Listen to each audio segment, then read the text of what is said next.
He's never fought us. Not us united.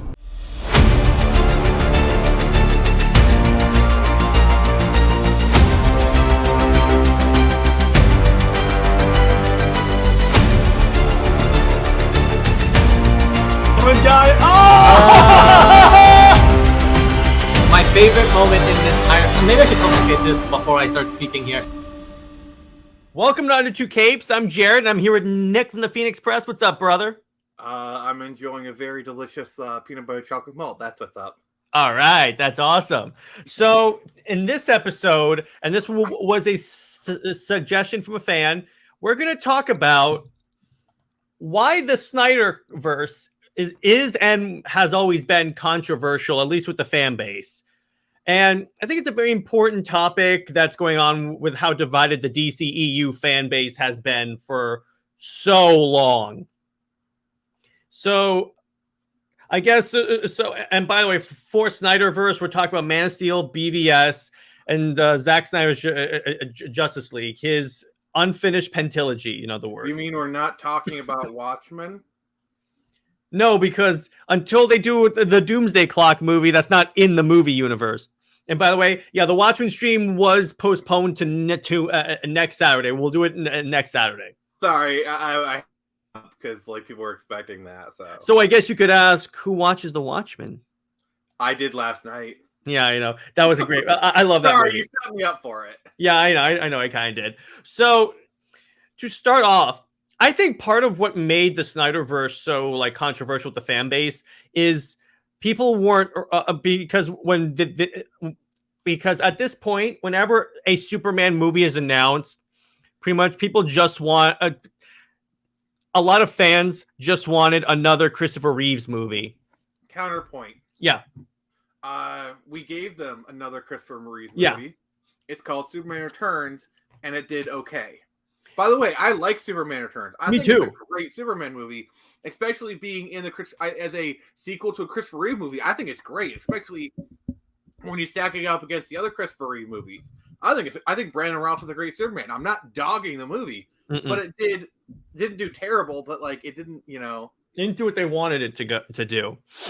Yeah, and that's the thing, because a lot of fans, a lot of people that I've talked to, at least, Superman really is what all this branches from. Yeah, the Batman thing, kind of, but that's more justifiable because, well, he's doing a specific Batman, and BVS in no way defends the Batman using guns and murdering people. See, here's the problem. For every person who says Ben Affleck is the worst Batman, there's at least two people who say he's the best. Yeah. There's it's I mean obviously love Henry, like people love Henry Cavill's portrayal now. I think it's more they love Henry Cavill, not necessarily his character. But we can kind of go on that later. But like as far as I'm like there are so many, like you talk to anybody at a con, lots of them love like they say it's like the best Batman we've gotten like in a long time. Oh yeah, and honestly, what's kind of funny is that every time I walk around and I wear my SnyderVerse hoodie, people come up to me and go, "Restore the SnyderVerse." So really, what's also I've done cons where like people walk up to me and they're wearing a Zack Snyder Justice League T-shirt. Yeah, because here's the thing. Here's what the people on Twitter don't realize. There's honestly more of us than there are of them, ultimately. And here's the dirty little secret. Man of Steel, and especially BVS, actually did really good. They did really well. They didn't do $1 billion. BVS had outgrossed the Batman. Yeah, I'm against the whole thing. This is factoring in inflation. Yes. I'm against the whole assertion that was thrown about that because it had Batman and Superman, it has to make $1 billion, because you've had Batman and Superman movies in the past that didn't make $1 billion but were fine and got many sequels. So I don't want to hear that. I mean, Batman and Superman did like what, 870 something million, and that was the theatrical cut. Yeah, that was the neutered, butchered version. In other words, the version that Nick watched when he was supposed to watch the Ultimate Edition. All right, get your censor bar ready because. Yeah, exactly. It's fine. You can put that in there. But yeah. Hey, I gave you a warning, and I'm not going to do this very often. So. I appreciate that. But yeah, I agree with you on that.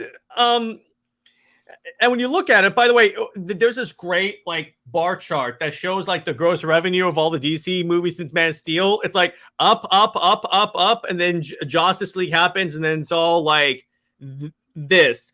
Yeah, I mean, like they were you had on an upward Aquaman. trend. People were warming up to this version. Mm-hmm.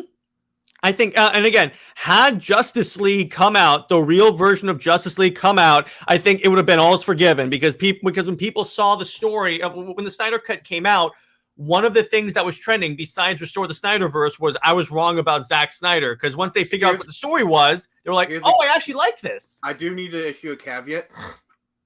The 4-hour cut we got was not the one that would have been released in theaters. Oh no. At best, it would have been 3 hours. And then they would have probably let Zack release the 4-hour version on DVD, and that would have been great. But the thing is, Zack would have been allowed to create like a 3-hour version, which he totally could have done. Yeah, you could have at least cut that down and kept like the really important plot points.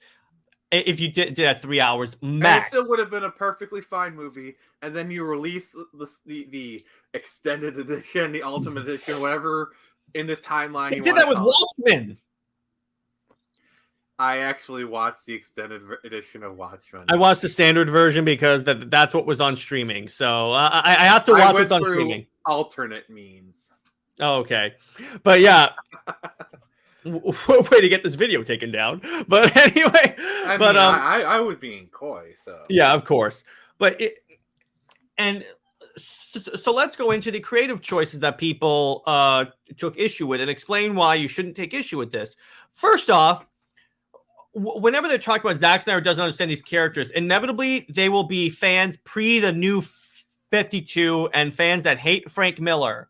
So because most of their stuff, I always counter with, guess what? This was the way in the New 52 and the specific version that Snyder's adapting. And then they'll go, oh, I hate Frank Miller, or I hate the New 52. And I'm like, it sounds like your problem is more with the New 52 and Frank Miller than the SnyderVerse. I like some of Frank Miller's stuff, but some of this stuff I'm not the biggest fan of. Like his his obsession with putting Nazi type characters. In Dark Knight Strikes Back, where like you got the woman with like the Nazi boobs over her. Yeah. Or if you watch The Spirit, which was written and directed by Frank Miller. Otherwise, a pretty good movie. There's like a scene where Scarlett Johansson and Samuel Jackson just come out in Nazi uniforms, and that's like, that was literally my response when I saw that. Like, really? Yeah, it's just unnecessary. Yeah, I know. It's he's very like cavalier with that. So, and yeah, but my point is like when you read like Dark Knight Returns, that's the Batman. That's pretty much the Batman. Or and also here's the thing, going into the gun thing, because Dark Knight Returns is actually a really good story. Oh, I love that. I need to do a video talking about Dark Knight Returns, and I'm also the kind of person where I actually like All-Star Batman and Robin. Yeah. I actually think that's a good book. Let me put it this way: it's not his best work of the DC books he did, but it's not totally unenjoyable. Now, here's the thing: it's like he has sex with Black Canary while people are burning up next to him. Superman and Wonder Woman. It's better that way. Superman and Wonder Woman like have an argument, and then they just make out in the middle of the argument. Let's not forget, and it's Collecting the Trade. They have that massive fold-out page that's like the entire Bat Cave that Jim Lee drew. I'm like, oh, this is dope. I mean, Jim Lee's gonna Jim Lee. It's like, oh yes. If he wants to draw the entire Bat Cave, you say okay.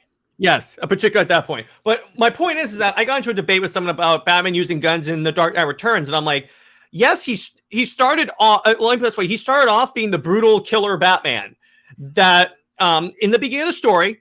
And then he changed later. And they'll always bring up the line of him going, these are the tools of cowards and we don't use guns. That's from later in the book after he goes through this transformation. Same thing with Ben Affleck. He starts off as the brutal, brooding Batman, is inspired by Superman, and then decides, okay, you know what? This is not working. Can I allow an alternate sure. interpretation? I mean, it's still going to validate what you're saying. Batman still says guns are the tools of cowards. Where he gets so brutal, he becomes a hypocrite. Yeah, exactly. Especially trying to pursue Superman. And you notice that after BVS in Justice League, he's not used. He uses guns very rarely, but like, not against human beings. Aliens don't count. I think it's more of a it's either use this gun or I'm gonna, it's like with humans he has a choice not to use the guns. He's granted that choice. Yeah. Parademons, he kind of has to. Yeah, exactly. But my point is that Batman goes through a journey and a transformation. And honestly, when you look at, and plus, here's the thing: when you look at BVS and Dark Knight Returns, as a matter of fact, no one's defending Batman's actions just because it looks cool. That's just another. Let me put it this way: Flashpoint Batman is cool. That doesn't mean I want him to be the main universe Batman. And also, you have different interpretations. Like, for example, I'm also no Batman, no kill, no gun Batman fan.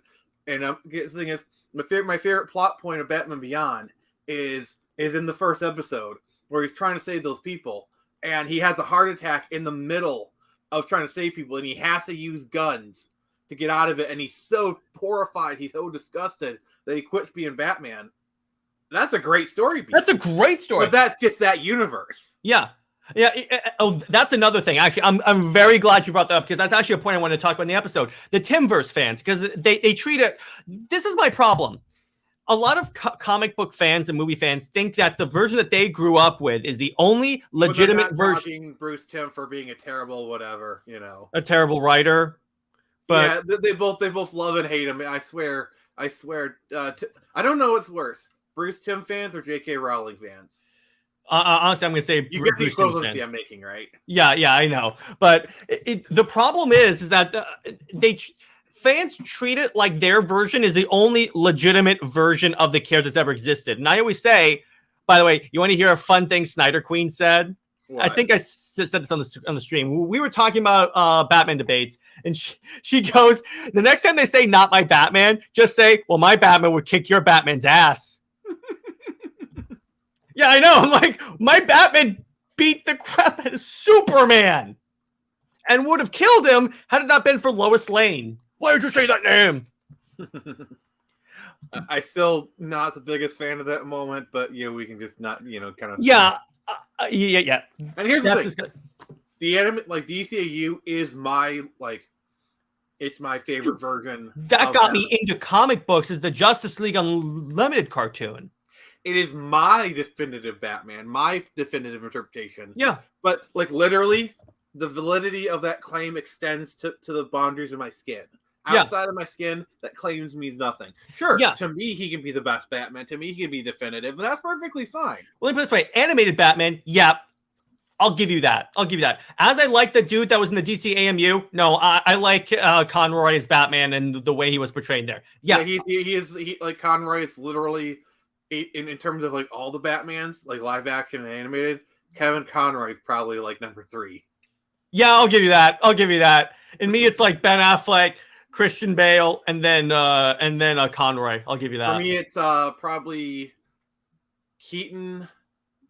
Actually, Conroy is number 2, and then probably Kilmer, West, and then probably Affleck. At least I made top 5. It's my top 5. I'll give you that one. That was a pity vote, by the way. Yeah, I know. Thank you. But let me put it this way again. I was thinking, I better mention Affleck, or he's going to kill me. When people say that's not Batman, I go, does it have the DC logo in the bottom, or is it in a project that has the official DC stamp? If it is, then guess what? That's a version of Batman. And these people will. Here's my other issue. I bring up. You are aware that there's a multiverse that exists. I put this on Twitter. If you're a DC fan and say that this version is not Batman in a universe in a comic book world that's predicated on a multiverse, you're not a real DC fan. I have to say that. You know what my counter argument is? What? Okay, fine. Then Brie Larson isn't my Captain Marvel. Yeah, that's a good one. Watch their heads explode. Or Sam Wilson is not my Captain America. Oh my god!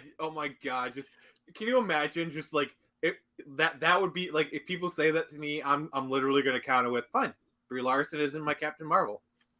Yeah, there you go. Just watch their heads explode. And then here's the thing: this was a discussion about Batman using guns. I said there are alternate versions where Batman used guns, and then they said alternate versions are fine, but Batman doesn't use guns. And I'm like, we're going in circles here, brother. They're trying to have their cake and eat it too, and it's just not going to work. Which, once again, there are versions of Batman that use guns. I love where you got into this argument. You joined this debate with me, and you posted like 8 pictures of Batman using guns, main continuity Bruce Wayne. I'm trying to remember what I said because it was pretty funny. Like, you're like, for those who say Batman doesn't use guns, allow me to present you with Batman using guns. And by the way, it's main continuity, and they'll say, that was rebooted, and that doesn't count. Well, I'm like, guess what? In the Omniverse, it all counts. Everything is, and by the way, non-lethal counts. When you have like the Arkham Knight Batmobile, which it's a tank that uses non-lethal rounds, non-lethal, but I guarantee you it's lethal to people. I'm sure. Look at the kind of collateral damage that Christian Bale's Batman caused. Oh yeah. Oh, by the way, you don't think during those tank rampages? Someone legit. I'm not even getting into the Batman Begins, Ra's al Ghul thing. I'm just talking in general. Yeah, and so someone legit said, "Well, Battinson didn't use a gun the whole movie." I'm like, "Yeah, he did. What he did is he grabbed someone, turned them, and they shot someone. That still counts." And yeah, Patterson killed people.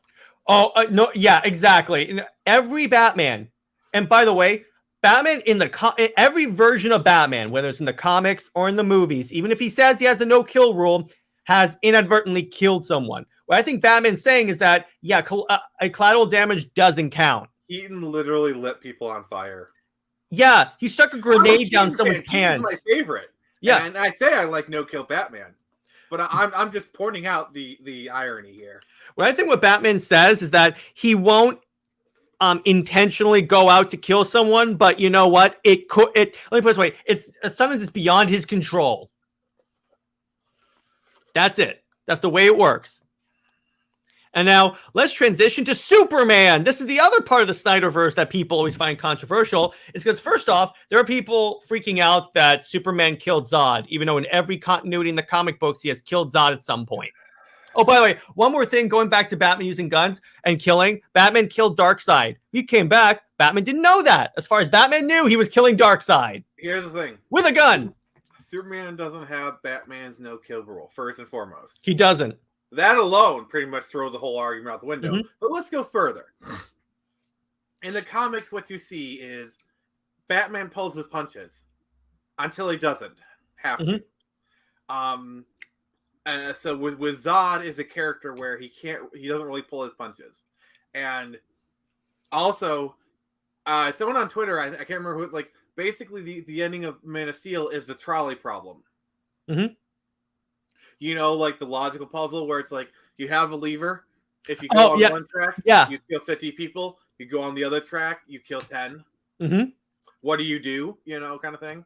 And when you think about it, Superman was killing his entire race at that point because Zod was the last surviving Kryptonian as far as we knew. Mm-hmm.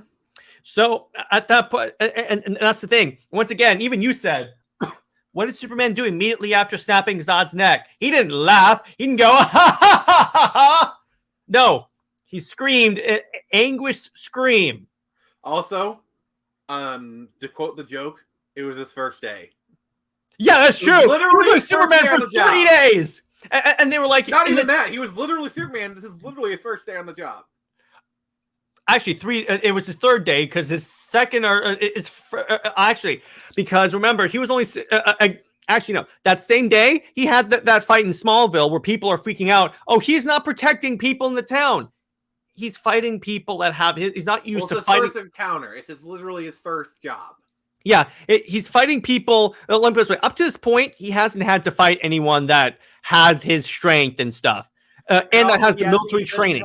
Experience. Yeah, fighting someone that. Again, this is my problem because I got into a debate with someone that legit had this argument. He has to start off as a Superman that we know and love as soon as he becomes Superman. And I'm like, no, he doesn't. Who said? No. He's making mistakes. Every Superman has made mistakes at some point. Like, here's the thing about Zod. Even though Superman is more experienced with the powers, Zod is still a trained soldier and a better fighter. Yeah. He cut on the, you have to focus faster because he's trained to adapt and overcome any I'm sure you environment. can make the argument that Superman is stronger than Zod because he's absorbed more solar radiation. Sure. But Zod is still a trained fighter, and that does give him a bit of an edge. Well, here's the thing. That's why Batman beats Superman in BVS, which I call, by the way, because yes, you can have all the power in the world, but if you're not smart enough to know how to fight, guess what's going to happen? You're going to get laid out, and that's what happened to Superman. That's why in main continuity, they've basically written in that Clark knows a Kryptonian martial art or something. Yeah, exactly. It's like they've literally written that in the comic where he knows Kryptonian kung fu. Yeah, I know kung fu. He knows Kryptonian kung fu. Yeah, exactly. But and I think that's my problem is that by the way, speaking of killing Zod, that's pretty much Christopher Reeves has done that same thing. Here's the thing.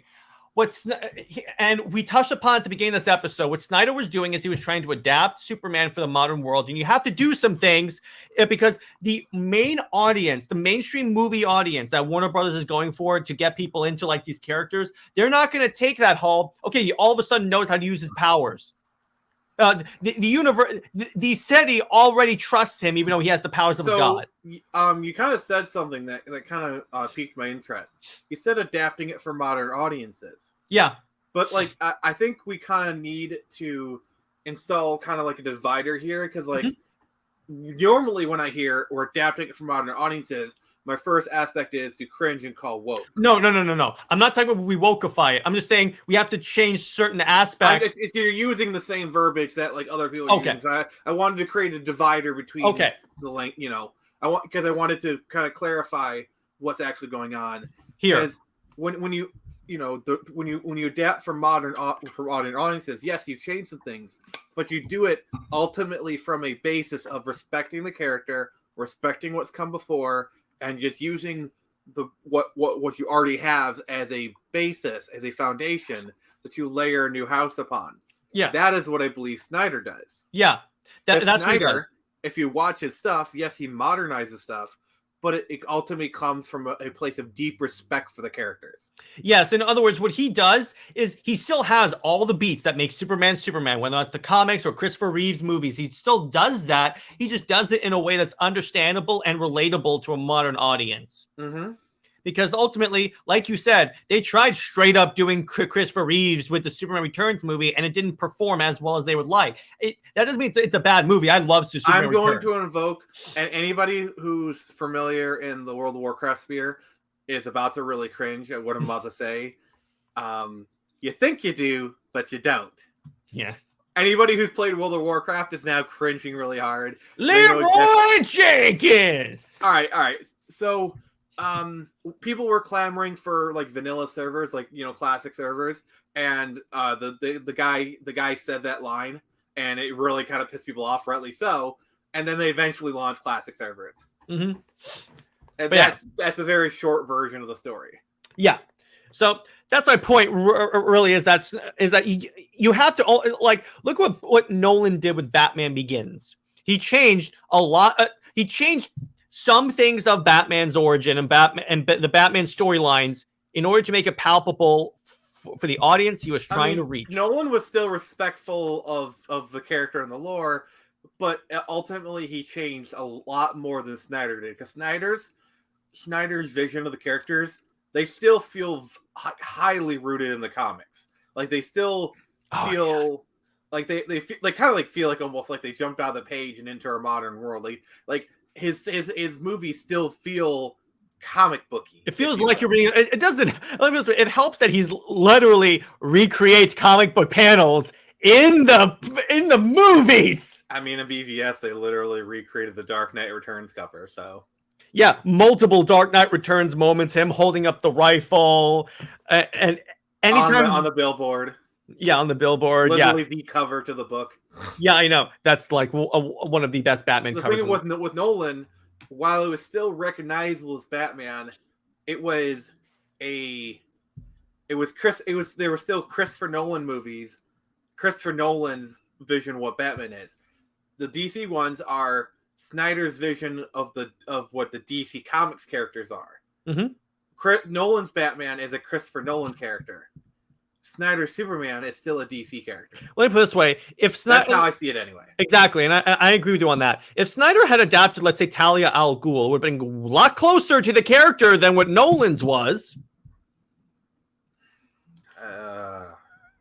I'm still salty about that Dark Knight Returns Talia al Ghul, which honestly was the worst Bane part of that was movie. okay. I think the way they interpreted Bane was fine. Yeah, that was fine. That's Bane, pretty much.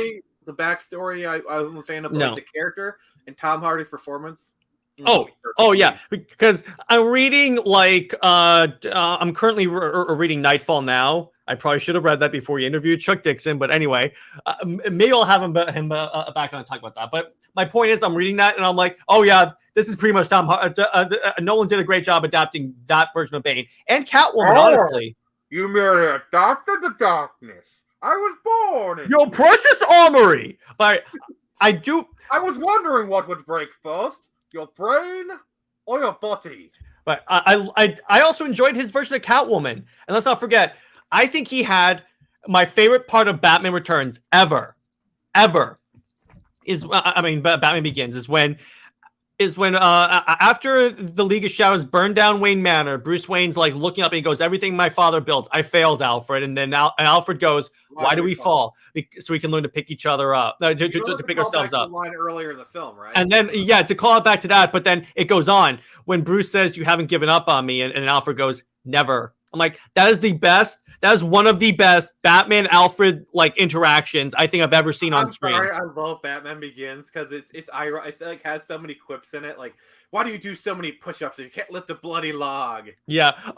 We're gonna be and every person who watched that movie think, do you lift, bro? Like, yeah. By the way, we as soon as we're done with the Snyder movies, we're going to talk about the Nolan Batman movies, and then we're going to start a series. Where we're going to talk about all the classic DC movies, starting with Batman 1989. What about Superman? We're going to do Superman, but I want to start with Batman 89. Speaking of Batman 1989, I think it kind of also ties in this conversation where Batman and Batman Returns, those are Tim Burton movies. Like, honestly, oh yes, those movies are even more a director's vision than the Nolan films. Oh, let me put it this way: if you want to talk about director's I like vision, these movies. Like, Batman and Robin, dude. One of my favorite Batman movies. Batman and Robin is very much Joel Schumacher's version, of really weird version of Batman. Also, hashtag release a Schumacher cut. Yes, yes, exactly. And by the way, if they release that, which they could, guess what? We can forget that and it's better. We can forget that crap version exists. Because here's the thing. I feel like Batman Forever has some redeeming qualities, even as it is. Or Batman and Robin is just... Yeah, no. That credit card. Batman Forever, it still has some darker elements. I mean, obviously, if you look at the deleted scenes, the movie... like, because here's the thing. Go watch Lost Boys. Mm-hmm. And just imagine that as a Batman movie. Oh my God, you know? Yeah. Lost Boys was directed by Joel Schumacher. And to me, that is the closest approximation of what a Batman movie would look like under Joel Schumacher, given no restrictions. Yeah, because remember, to a degree, I don't blame Joel Schumacher because he was forced to make it like that comedic. Also, he apologized for it ever since. And by the way, what the Snyder Cut whole thing has taught me is that really, I don't blame the directors. I blame the studios. Val Kilmer was an amazing Batman. Oh, he was great. Differently, I will fight. I will fight that. Yeah, I think he was a very underrated Batman. I think he's one of the few that I like more as Batman than Bruce Wayne. I will say this about Batman and Robin. I think Alicia Silverstone made for a good Batgirl. Had they given her better material, I think. But even given what she was given, I think she proved with that material that she was a good Batgirl. Mm-hmm. And I think if they do a Batman a Batgirl movie, they should maybe have her do a cameo or like. Oh no, I want a Batman Beyond. Like my movie. Oh yeah. Batman actually, Beyond they could do that. Actually, Michael Keaton and Alicia Silverstone as Commissioner Barbara Gordon. Oh yeah, because she's police commissioner at that point. So actually, that works really well. That would be a weird mixing of continuities. Just imagine Michael Keaton talking to Alicia. Well, really, what's interesting is that those movies do kind of exist in their own in the same continuity. They are in the same universe. They are. So it would work. It would be a weird way to they to reference mix it. each other, you know, Like this way, it would Batman be Forever. They reference Batman Returns, and I think and they reference the other movies in Batman and Robin. like this way. It would be easier to grasp than J.K. Simmons showing up with Michael Keaton. That's easier. That's harder to understand. And that's one of the reasons why that movie got canned. Thank God. But just imagine they do imagine they do an Amazing Spider-Man 3 with Andrew Garfield and J.K. Simmons is Jay Jonah. Like literally, it's every universe. Yeah, because he hasn't shown up in that universe, right? No, like I think they mentioned him in the second movie. Like he's working. I think Andrew Garfield's working for the Bugle in the second movie, and they mentioned J. Jonah Jameson, but they don't In other words, they haven't shown him yet. No, it'd just be so hilarious. Amazing Spider-Man 3 is played by. I love, by the way. The best part is I could see them doing that. I can so see them doing that. My favorite moment is I love where in Spider-Man No Way Home he's selling like Daily Bugle supplements. That was so good. He's supposed to be an Alex Jones parody, so so that works.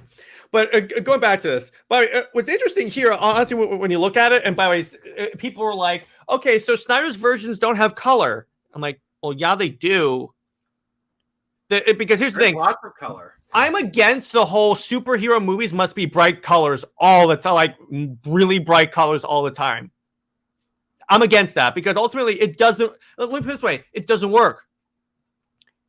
And by the way, there have been plenty of times where the comics have had darker costumes on the characters, so I really just don't want to hear about it. Like going back to Man of Steel and BVS, yeah, they're muted, but they're still color. Yeah, that's only people like the Whedon version more because it was bright and colorful, and I'm like, no, it didn't work. First off, no, it didn't. That's one of the many problems with that movie. So many. We may have to actually watch that and talk about it on the stream. Like, I mean, I actually saw the Justice League cut in theaters, so I did. My biggest problem is they re-engineered Barry's character to make him like semi-autistic. Like they kind of like had him play it like Barry was autistic, and I really wasn't. Like it was like a stereotypical version of autism. And beyond that, when you see what they had him do in the final battle compared to Snyder's version, what?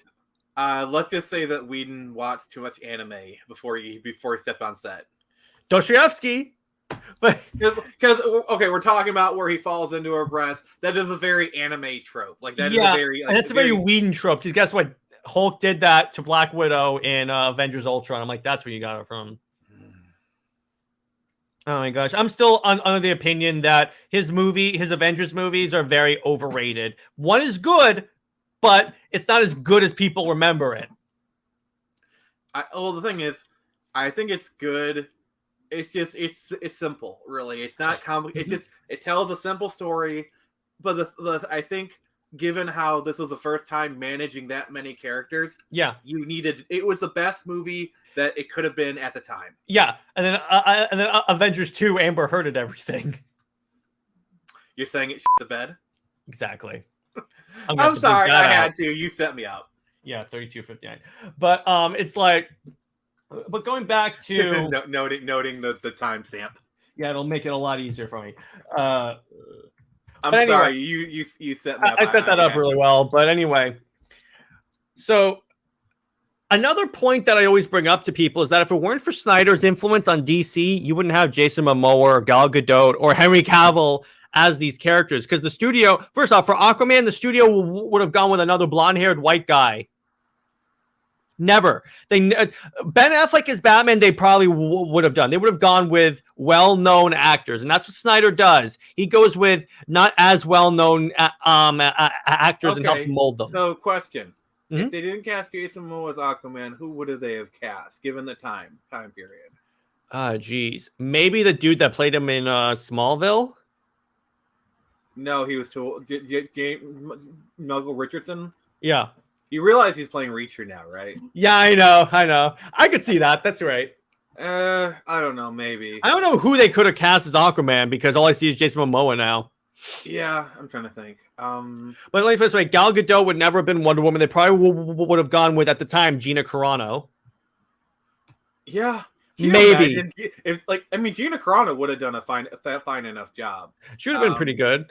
Or they would have gone with. Do you know that Joss Whedon was doing a Wonder Woman film? Oh yeah, I saw the script pages. Kobe Smolder is supposed to be Wonder Woman. She would have done a fine job. She would have done a pretty good job. Like, she's a good enough actress. She's got the physical portion. I think she would have been a fine enough Wonder Woman. Yeah, it's just when you read the script pages that leaked out, that seems like a very horrible movie. I mean, they could have also brought back Adrian Pilecki. Yeah, I mean, okay. For context, he was part of the David E. Kelly. Have you seen that pilot? I haven't watched it. Is it actually out? Can you watch it? Disaster. Can you actually watch it?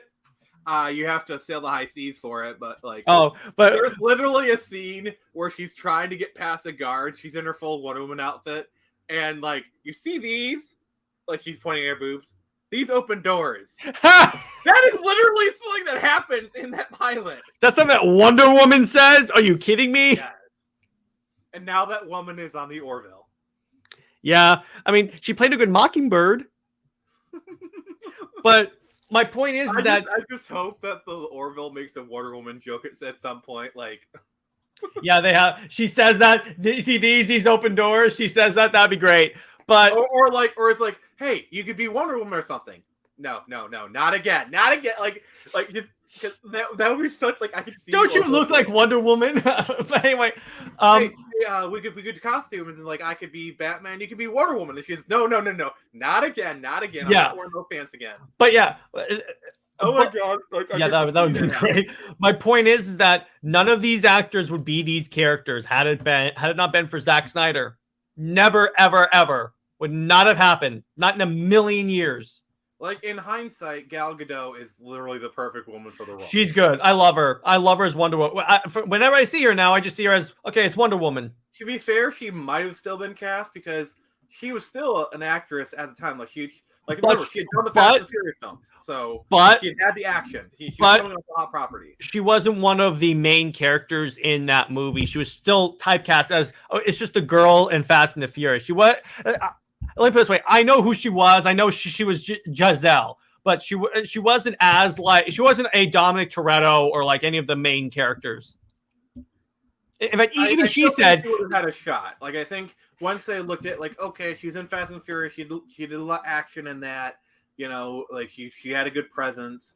But even Gal said she had trouble getting work until she got the Wonder Woman gig. And everyone realized just how can you imagine going from a side character in Fast and the Furious to Wonder Woman? I mean, that's happened to a lot of people. Like, I know the Missandei from Game of Thrones. He went from Game of Thrones to Fast and Furious. Yeah, or it's like Ray Fisher, Broadway, Cyborg. But that's my point. Jason Momoa was basically a TV actor before this. Yeah, he was Game of Thrones. I only knew him from Game of Thrones and maybe Conan the Barbarian, which he was actually a really good Conan.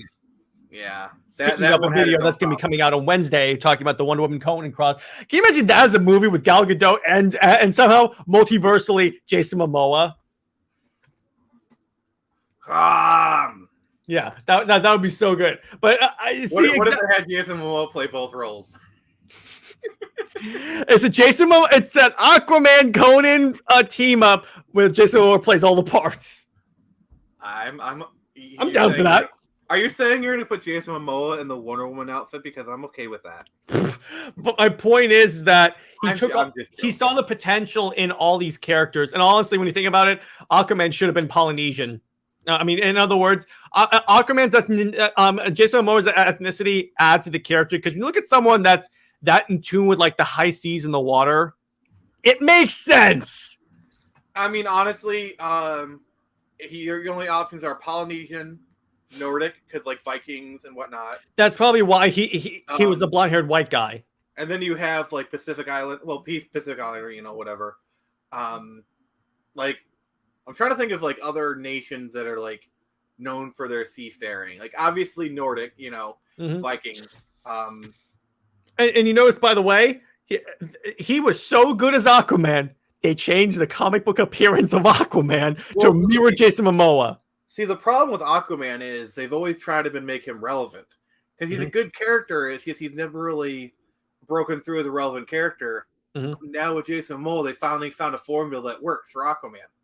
Like they found okay, this is how we do Aquaman, and of course they're gonna do it. Yeah, and it makes sense. There were variant covers with him as Aquaman, and I'm like, yes, I want those. Arguably the only one that Snyder actually is. Here's the thing: even though Amber Heard's crazy, she was good as Mera. And also, I do want to give some credit to James Wan. Because, So, this is how I'm going to put it. Zack Snyder walked so Jason Momoa could run. Yeah. Like, Aquaman would not have been nowhere good without what Zack Snyder did. I'm not trying to take away. But I'm also trying to give credit for James Wan. Yes. Put a lot of stuff in there and made, like, Aquaman was liked, but, like, James Wan literally took what Zack Snyder did and ran. In fact, and that was Snyder's plan. He always planned on, like, setting him up in the Justice League movies and then having all these other directors do their own movies with them. But obviously following this single story thread. I just wanted to, since we're talking about Aquaman, I wanted to give a lot of, like, credit to James Wan. Yeah. But also I'm being very careful to like, say, yeah, Zack Snyder like laid the groundwork, and then James Wan picked up. Yeah, 100%. And by the way, when you look at this, very, very careful to frame it that way. Yeah, and when you look at the story of Aquaman, it fits in Snyder's actual original storyboards because it pretty much puts Aquaman where he was going to be for JL2 and 3. See, the thing is, I think okay, so kind of here's the thing, going forward, you're kind of going to have to pretend that the Snyder Cut doesn't exist, or at least some elements are going to have to not happen. What they'll do is they'll keep it like general enough. Well, because like the elements of Aquaman in that movie directly contradict, Aquaman. Yes, in some ways, yeah. Some ways you can like explain a little bit, but as it relates to Aquaman, it's harder to say it directly links to the Snyder Cut. Honestly, continuity-wise, everything I think is fine. It's just the Aquaman stuff is really kind of the challenge. Yeah, that's true. But going back to the SnyderVerse and why it's controversial, I think ultimately it comes down to people don't like new. Or not really new. It wasn't even new. He was explaining it in a new way. It's the same old stuff. I mean, why do you think people were so like jazzed up for the Batman? Because it's basically putting a new wine into old bottles. And by the way, when you look at every DC movie post Snyder, they've all made progressively less money. So I'm like, I mean, there has been some good ones. Like Shazam is an amazing movie. Oh yeah, but and like, obviously Aquaman made $1 billion. So yeah, that's fine. Like also Shazam is like the one example of where going bright and colorful and jokey actually worked because it's the character. Yeah. That exactly, because it works perfectly. Like I just really want to see Shazam with the Justice League. I just like. By the way, Shazam was in the original film slate. Just want to tell you that right there. Like I just want to see Justice League 2, where it's like you got like Shazam and Superman, and like Superman's the only one that knows. He's like, wait, you're a 12-year-old boy. And like Superman knew it, but like he wasn't telling anyone. It's like he shows up at like the Hall of Justice, and Aquaman goes, "Hey, little guy." No, like Superman knew, but he swore me to secrecy. What was I to do? No, I'm saying as soon as they find out, like I just want that moment. Yeah, but as soon as the league finds out, because obviously Batman knows because he's Batman, but it's like as soon as the other league members find out, I could see like Jason Momoa going, "Hey, little guy, how are you? How's the little dude?" The way I see it, like based off of the way Shazam talks, is Batman figures it out pretty quickly. Oh yeah, because he's Batman, and plus I guarantee you, if he's going to join the Justice League, Batman would do his research. Like it's like Shazam shows up, they're talking, and like Batman realizes, wait, he's talking like a 12-year-old kid, and not like an adult talking like a 12-year-old kid. No, he's talking like a 12-year-old kid. Yeah, exactly. So I think that's a good place to leave this Under Two Capes episode. We talked about a lot of stuff. Drop down in the comments why do you think the Snyderverse is controversial? Why do you think it deserved a lot of those controversies, or do you think most of it is undeserved? Anyway, Nick, it was a pleasure having you on, brother. I'll see you in the next one that we're going to do. And again, everyone stay heroic. All right, bye-bye.